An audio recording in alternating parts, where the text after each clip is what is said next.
5th March is World's Women Day, and throughout the world, leaders, doctors, professionals, everyone is busy thinking about what are the issues and what are the challenges contemporary women face and how to solve. I, Dr. Pranav, a public health scientist, I belong to a culture where we always respected and we have a great sense of admiration for all the forces which is feminine. Throughout the world, we see there is so much of hatred, so much of disgust, and so much of confusion regarding even the physiological process like menstruation. But we come from a culture where menstruation was not just accepted as a normal physiological process, but we have world's unique temple which is devoted to menstruation. Yes, I'm talking about Kamakhya temple that's there in Assam, and where even the divinity is respected, admired in her process of menstruation as well. So with this starting point and this profound cultural significance of Indian culture, why we have come to a space and a domain where we have to think of just one day about women issue. Why it has been the case, and we have really to think and ponder over that, why women are considered just as an objectification of male lust. Why we see in the history of humanity that women have always been used as sex slaves, as object of exploitation and violence. World had seen several different waves when the victors took away the defeated race, women as sex slaves. It was happening when India was won over by Arabs.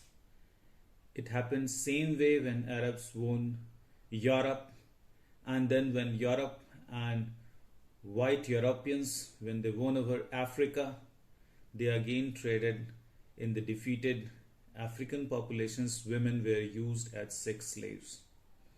Even at workplaces, we are seeing women not just as workers, but somehow they have to save themselves from victimizing eyes of lustful men. The condition is so severe and so profound. Even women who are living every worldly thing to pursue their spiritual quest. If you see the history and autobiography of Sister Jasmine, in her autobiography she talks how Sister was exploited sexually by church clergy. Sister Lucy's case. All such cases are showing that at workplace, at spiritual gathering, and even as a country and society, if someone wins or someone loses, it's only women who suffers. So what's the way forward? On Women's Day, as public health scientist, I'm always tempted to talk about the issues women face all over the world, especially the developing world, like anemia, like the problem of malnutrition, like the problem of multiple birth. But even if I scratch the surface, I find the bigger challenge is her mental health. It's extremely difficult to go through the scanning eyes of all male victimizers who are continuously looking at a woman as an object of sexual gratification. Right as a child, she faces target of victimizers and girls are being molested. As student, she has to face lot of mental scars when she is in school and colleges. At workplace also, she is not left. Even she leaves the whole mundane world and she goes to a spiritual place, again she is not safe from the eyes of victimizers. What's the solution? I think the most critical aspect, if we talk about, is it's not just building resilience in women, which is again is very important, but she also has to think as mother and all of us as society how to raise male children. In the raising of male children, we have to build sensitivity towards women.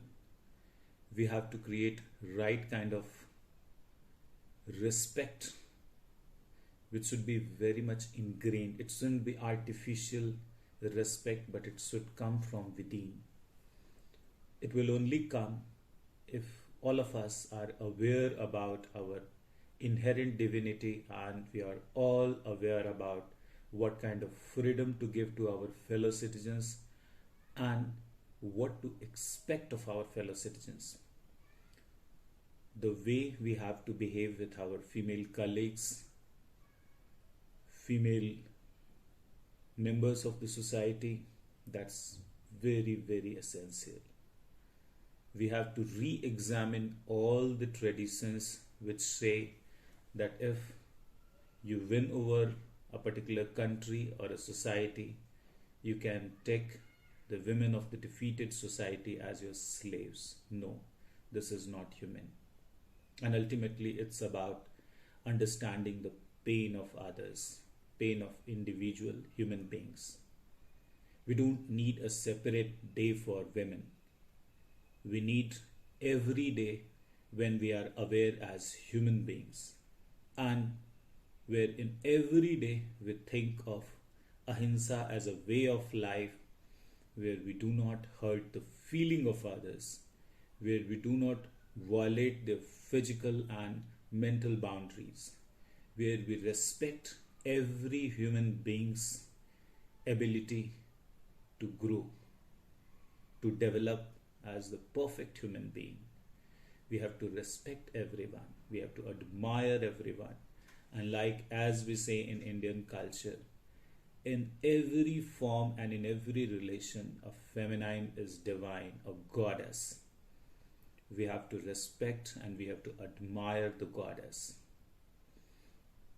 Yatra naryastu pujyante ramante tatra devata. Where the feminine form of energy is respected, the divinity transforms the whole being and the whole community. And I think